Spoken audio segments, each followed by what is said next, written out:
क्योंकि आज के डेट में पवन सिंह, अरविंद अकेला कल्लू किसी एक घर का लड़का नहीं है।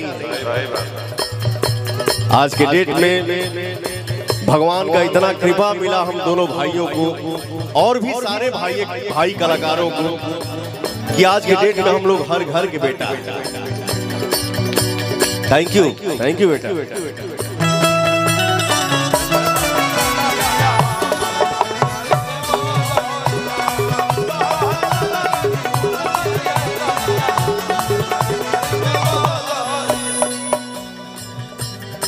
बगिया के मलिया निरखेला कहलिया सब रस चूसेला हमारा सब रस चूसेला हमारा ओ सब रस चूसेला हमारा लहरे ला ला ला हलिया रानिया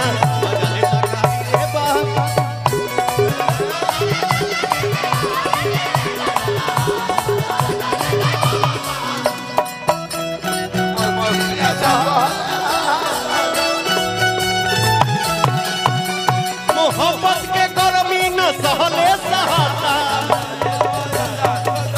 हेलो बेटा बाबू हमारे ही कभी भी कोई चीज शोभा वहां देता है जो घर का हेड होता है, ठीक है? तो हुक लाइन पहले जीजा जी को गा लेने दो, उसके बाद तुम रिपीट करो। मोहब्बत के गर्मी न सहले सहाता तारा नाम वाला से मनाई एजा जेतना जानी बालों स्टेज पर सब लोग तार बहिन नो।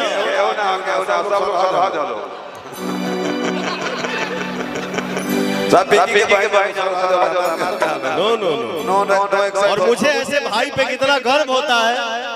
ये भाई अपने बहनों से इतना प्यार करता है, इतना प्यार करता है कि अपने बहनों को स्टेज तक ला दिया।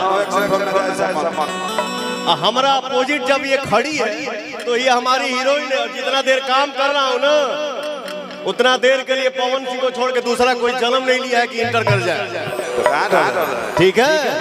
तो तार जीजे भाई नहीं मोहब्बत के गर्मी न सहले सहाता जाए तो ये जानी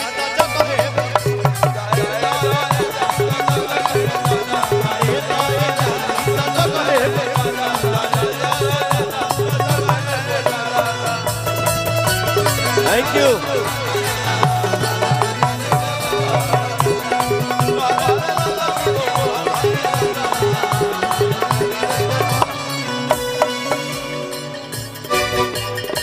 हमारे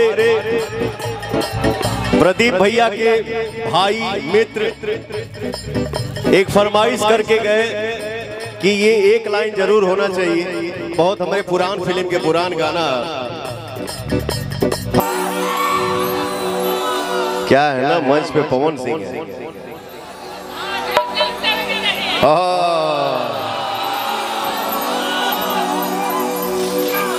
कितनी खुशी मिलती है,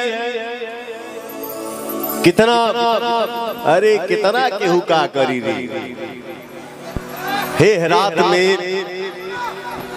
पवनवा कलुआ अनुपमावा आस्थावा सोनावा विकासवा जियावा रियावा तनेवा हमार हितावा। इस कलाकारों के लिए हमारे भाई कितने एनर्जी में है, कितना अच्छा लगता है।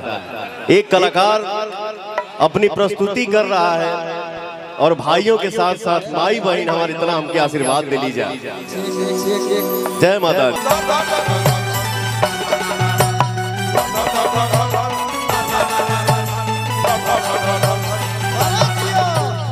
तरह के इंसान है दीपक भाई। एक भाई जो ऐसा होता है जो सम्मान की बात आए तो कुछ भी कर देता है, और एक भाई ऐसे भी होता है, ऐसे भी होते हैं हमारे छठुआ जैसा। जो किसी भी चीज को जीजा के सामने परोस देता है। इसलिए मुझे याद आया कि जो हमको प्यार मिला बारिश के जैसा, जो आशीर्वाद मिला, एक भाई के हाथ से जो दुआ मिला, हमारे अंकित भाई जी, अंकुर भाई जी, आप दोनों भाइयों को दिल से धन्यवाद। थैंक यू सो मच जो मुझे इस स्थान पे इतना प्यार इस परिवार से मिल रहा है।